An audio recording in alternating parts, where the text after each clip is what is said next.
नमस्कार दोस्तों, मैं विश्लेषक स्वागत करता हूं आपका आपके YouTube चैनल द विश्लेषक पे। आज की इस वीडियो में हम सरकार द्वारा कराई गई फर्जी सर्वे के बारे में बात करेंगे। अमर बावरी के द्वारा गठित कमेटी और 1985 आधारित जो मांग चल रही है उसके बारे में बात करेंगे। साथ ही साथ झारखंड सरकार द्वारा नियोजन नीति पर फैलाए गए भ्रम और उसके अलावा झारखंड सरकार की नियोजन को लेकर के जो नीयत है उसके बारे में भी बात करेंगे। सबसे पहले हम शुरुआत करते हैं कि आखिर जिस बावरी कमेटी के बारे में अभी मांग उठ रही है, जिसके बारे में चर्चा चल रही है, आखिर वो क्या था। जैसा कि आपको पता होगा कि रघुवर दास के कार्यकाल के दौरान नियोजन के लिए जो कानून बनाया गया था, जिसको 13 और 11 जिलों में बांट दिया गया था। यानी 13 जिले रिजर्व थे, जो 100% वहाँ के उन जिले के जो लोग थे वो ग्रुप सी और ग्रुप डी की नौकरी के लिए एलिजिबल थे। उसके साथ ही साथ जो 11 जिले थे जो कि अनारक्षित थे, जिसमें कोई भी पूरे भारत से अप्लाई कर सकता था, उसके थ्रू नियुक्ति हुई थी, जिसको लेकर के काफ़ी बवाल मचा, लोग कोर्ट गए, आखिरकार उसको रद्द कर दिया गया। जब ये स्थिति सामने उत्पन्न हुई सरकार के, तो सरकार ने एक संवैधानिक कमेटी का गठन किया। वो संवैधानिक कमेटी अमर बावरी, जो उस समय सरकार के मंत्री थे, उनकी अध्यक्षता में एक संवैधानिक कमेटी का गठन किया गया। उस कमेटी के अध्यक्ष थे अमर बावरी। इस कमेटी में 6 लोग मेंबर थे। इन लोगों को अलग अलग राज्य में भेजा गया ताकि वो जा करके वहाँ से अध्ययन करके आ सकें कि आखिरकार हम कैसी नियोजन नीति बनाएं जिससे ज़्यादा से ज़्यादा झारखंड के लोगों को फ़ायदा मिल सके। कमेटी बनी, लोग अध्ययन करने के लिए गए और कमेटी की रिपोर्ट क्या आती है उससे पहले आप इस न्यूज़ को देखें। ये है आज तक का न्यूज़, जिसमें आप साफ साफ देख सकते हैं कि झारखंड सभी नौकरियां स्थानीय निवासियों को देने की सिफारिश, खतियान से मिलेगा आरक्षण। आप यहाँ देख सकते हैं, ये खबर है 18 अप्रैल 2018 की। जब 13-11 वाले नीति को कोर्ट ने रद्द कर दिया था, उसके बाद झारखंड में किसी भी प्रकार की नियुक्ति प्रक्रिया पर कोई रोक न लगे, इसलिए तत्कालीन सरकार ने एक संवैधानिक कमेटी अमर बावरी की अध्यक्षता में बनाई और उस कमेटी ने संवैधानिक तरीके से रिपोर्ट बनाते हुए सरकार को सौंपा, जिसमें ये साफ साफ कहा गया कि 50% जो कि उस समय तक आरक्षण था, उस समय EWS नहीं आया था, उसके अलावा जो 50% सीटें हैं उन 11 जिलों की भी उन्हें झारखंडियों के लिए रिजर्व किया जाएगा। इससे संबंधित विशेष जानकारी आज अमर बावरी के द्वारा दिए गए इंटरव्यू, जो फॉलोअप को उन्होंने दिया है, आप वहां पर जाके देख सकते हैं। मेरी जो भी बातें हैं, मेरा रेफरेंस उन्हीं के उस इंटरव्यू से है और साथ ही साथ अन्य न्यूज़ पोर्टलों से जो 2018 के दौरान दिए गए थे। तो इससे आपको साफ साफ नज़र आ सकता है कि तत्कालीन सरकार ने सारे जिलों को लॉक करने के लिए एक बेहतरीन नियोजन नीति बनाई थी, जिसको इस सरकार ने बस अपने पॉलिटिकल स्टंट और अपने राजनीतिक फ़ायदे के लिए उसका इस्तेमाल न करते हुए नया स्टंट लेकर के आए, जिसके वजह से राज्य में लगभग 3.5 साल होने को हैं और सारी नियुक्तियां लटकी रह गई। अगर सिर्फ उसी नियोजन नीति को आधार मान करके अभी तक अगर नियोजन कराया जाता तो सारे लगभग अभी तक लाखों युवाओं को नौकरी मिल चुकी होती। जैसा कि आप यहाँ पे देख सकते हैं कि ये 6 सदस्यीय जो कमेटी थी, उन्होंने 5 बिंदुओं पर अपनी अनुशंसा सौंपी थी, जिसके आधार पर झारखंड में 100% रिजर्वेशन डोमिसाइल के आधार पर लॉक कर दिया गया था। स्थानीय की बात यानी कि डोमिसाइल की बात। अब बताता हूं मैं आपको कि आखिर किसको स्थानीय माना गया था। रघुवर दास के कार्यकाल में 1985 के बाद से झारखंड में रह रहे लोगों को स्थानीय माना गया था। आखिर 1985 ही क्यों? इसका जवाब अमर बावरी ने अपने इंटरव्यू में दिया कि 1985 को इसलिए माना गया क्योंकि झारखंड में आखिरी सर्वे सेटलमेंट 82 के बाद हुआ, जो लगातार अभी भी चल रहा है। इसलिए इन्होंने 85 को एक कट ऑफ डेट माना और उसके आधार पर स्थानीय नीति बनाई और उसी स्थानीय नीति को नियोजन से जोड़ दिया। और जो बावरी कमेटी थी, जब उसका गठन हुआ, चूंकि वो संवैधानिक कमेटी थी, जब उसका गठन हुआ, वो छत्तीसगढ़ जैसे राज्यों का उसने दौरा किया, पश्चिम बंगाल गए, मध्य प्रदेश गए और उसके बाद उन्होंने जो अपना मंतव्य सौंपा कि हम 10 साल के लिए झारखंड के सभी 24 जिलों को लॉक करेंगे ताकि सिर्फ झारखंडियों को नौकरी मिल सके। यानी कि अगर ये सरकार जो हेमंत सरकार है अभी सरकार में नहीं होती तो इस बात में कोई दो राय नहीं थी कि 2018 वाली जो नियोजन नीति जो बावरी कमेटी के रिकमेंडेशन पे बनी हुई थी, उसके आधार पर आज झारखंड में बिना किसी बाधा के लगातार नियोजन प्रक्रिया चल रही होती।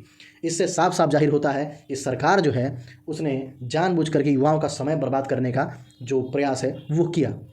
अगर अपने राजनीतिक एजेंडे से वो बाहर निकलती तो आज बहुत सारे युवाओं को नौकरी मिल चुकी होती और आज यही युवा इस सरकार को वापस लाने। अब मैं आपको बताता हूँ कि आखिरकार मैं इस जो सरकार के द्वारा सर्वे कराया गया था उसे मैं फर्जी क्यों बोल रहा हूँ।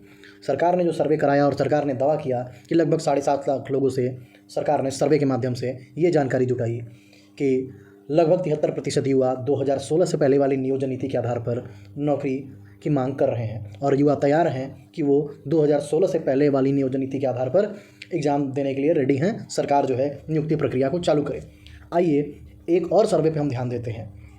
ये सर्वे एग्ज़ाम फाइटर्स चैनल के मालिक श्री कुणाल सिंह जी के द्वारा कराया गया था, जिस सर्वे में मैंने भी भाग लिया और उस लिंक को मैंने और भी अपने जान पहचान के जितने भी अभ्यर्थी हैं उनको साझा किया ताकि वो अपना मंतव्य जो है इस पर अपना दे सकें। इस सर्वे में आप साफ साफ देख सकते हैं कि लगभग 82.3% लोग 60-40 वाले नियोजन नीति के विरोध में हैं। मात्र 17.7% लोगों ने इसमें हाँ कहा है, जबकि ये सर्वे पूरी तरीके से इंडिपेंडेंट था। इस सर्वे में उन लोगों ने भी भाग लिया जिन लोगों ने जेएसएससी या फिर झारखंड की किसी भी परीक्षाओं को नहीं भरा हो।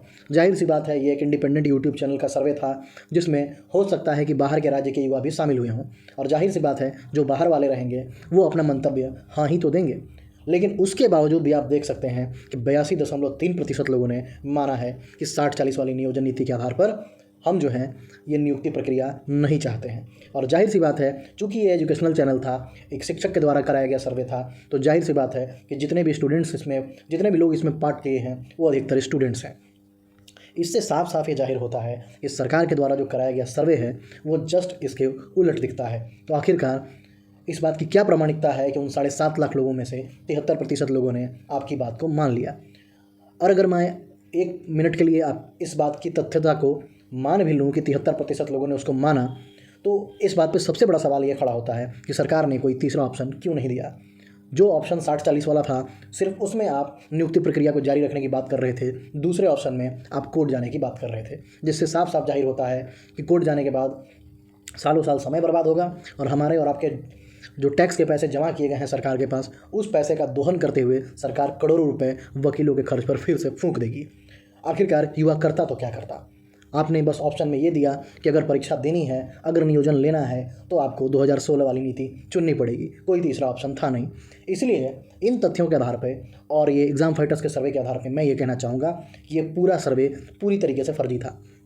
वो इसलिए कराया गया था कि अगर लोग बाद में इनसे सवाल पूछें तो ये सीधा स्टूडेंट्स के माथे ठीकरा फोड़ दें कि हमने उनसे पूछा था और ये उनका चॉइस था। अब अंततः मैं आपको ये बताना चाहूँगा कि अभी जो झारखंड में स्थिति बनी हुई है, नियोजन नीति को लेकर के मामला स्पष्ट नहीं है। आलमगीर आलम साहब का बयान आता है, वो बोलते हैं कि किसने आपको 60-40 के बारे में बता दिया, तरह तरह की चीज़ें आ रही हैं। तो सबसे बड़ा काम यहाँ पे सरकार को आकर के सामने स्पष्ट करना चाहिए। अभी कुछ देर पहले रघुवर दास जी जो पुराने मुख्यमंत्री थे, उनका इंटरव्यू आपने देखा, उन्होंने भी इस बात पर खेद जताया और अमर बावरी के इंटरव्यू में भी आपको पता चल जाएगा कि साफ साफ तरीके से उन्होंने बताया है कि जो अमर बावरी के आधार पे, जो रिकमेंडेशन पे जो नियोजन नीति बनाई गई थी, उसे अभी तक किसी कोर्ट में चैलेंज नहीं किया गया है और कोर्ट ने उस पर रोक नहीं लगाया है। जाहिर सी बात है, वो एक संवैधानिक नीति थी जिसे 10 साल तक के लिए झारखंड की 100% नौकरियों को लॉक करने की बात कही गई थी। अगर सरकार अपने हठधर्मिता से हट जाए, थोड़ा सा पॉलिटिकली एंगल को ना सोचते हुए कि अगर हम वापस से रघुवर दास वाली नीति लागू कर देंगे तो लोग हमसे सवाल करेंगे कि आखिर आप 1932 करने वाले पुराने वाले सरकार की ही बात मान लिए तो इतना समय क्यों बर्बाद किए। मैं सारे अभ्यर्थियों की ओर से मुख्यमंत्री महोदय को ये भरोसा दिलाना चाहता हूँ कि आप नियोजन की प्रक्रिया चालू करें। इस बात की चिंता ना करें कि लोग क्या कहेंगे, आपने ये क्यों चालू कर दिया, आपने रघुवर दास वाली बात को ही क्यों मान लिया। क्योंकि हम भी मानते हैं कि वो जो नीति थी वो संवैधानिक थी, उस पर किसी कोर्ट का कोई अड़चन नहीं लगा हुआ है। तो कृपया आप उसी 1985 आधारित जो बावरी कमेटी के रिकमेंडेशन पर बनी हुई नियोजन नीति है, जो अभी भी वर्तमान में झारखंड में लागू है, क्योंकि आपने कोई भी संकल्प पत्र 1932 का अभी तक जारी नहीं किया क्योंकि वो लागू हुआ ही नहीं। इसका मतलब बाय डिफ़ॉल्ट बावरी कमेटी के आधार पर बनी हुई नियोजन नीति झारखंड में लागू है। तो हमारी मांग यही रहेगी कि उसी नियोजन नीति के आधार पर हमारी नियुक्ति प्रक्रिया जल्द से जल्द पूरी करें, परीक्षाओं का कंडक्शन तुरंत चालू करें। अब समय पे समय अलग अलग माध्यमों से दिया जा रहा है। अब बात चल रही है कि 13 तारीख को जो विधानसभा में फिर से बजट सत्र का दौर चालू होगा, फिर से जब सदन बैठेगा उसके बाद नियोजन नीति की बात रखी जाएगी। जब आपने कैबिनेट के सामने ला करके प्रस्ताव नियोजन नीति का रख दिया है तो पब्लिक डोमेन में आकर के बताने में क्या हर्ज हो रहा है, जिससे युवाओं की उम्मीदें काफ़ी जुड़ी हुई हैं। अगर स्थिति साफ होती है तो युवा पूरे तरीके से अपनी पढ़ाई में जुटेंगे, नहीं तो अगर आप अपने हट से नहीं हटते हैं तो जाहिर सी बात है युवा पूरी तरीके से आंदोलन करने के मूड में हैं। इसलिए युवाओं के अगर आप ज़रा से भी हितैषी हैं तो इन सारी चीज़ों को ध्यान में रखते हुए कृपया करके बावरी कमेटी के रिकमेंडेशन वाली संवैधानिक जो कमेटी थी उसके आधार पर बनी हुई नियोजन नीति को लागू करें। इसमें किसी को किसी प्रकार की कोई परेशानी नहीं है, किसी को आपसे कोई द्वेष नहीं है। आप कृपया करके नियोजन की प्रक्रिया को जारी रखें। और अंत में मैं ये कहना चाहूँगा, जैसे मैंने वीडियो की शुरुआत में बताया था कि रही बात कि आपके नियोजन के नियत की, नियोजन नीति पर तो काफ़ी बात हो गई, अगर रही बात आपके नियोजन के नियत की तो वो बिल्कुल साफ नहीं दिख रहा है। जाहिर सी बात है, सबको पता है कि जो झारखंड की वैकेंसीज़ हैं, जो जेएसएससी के द्वारा कंडक्ट कराई जाने वाली मास रिक्रूटमेंट है, वो नियोजन नीति के अभाव में लटकी हुई थी। लेकिन मैं आपसे ये पूछना चाहता हूँ कि जेपीएससी की बहाली आपने क्यों लटका के रखी है? जेपीएससी का तो नियोजन नीति से कोई लेना देना नहीं है, वो एक अलग बॉडी है, कॉन्स्टिट्यूशनल बॉडी है।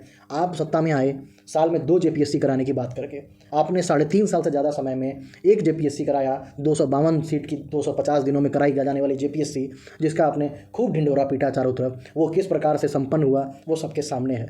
लेकिन उसके बाद कोई वैकेंसी नहीं, कोई टाइम टेबल नहीं, कोई शेड्यूल नहीं।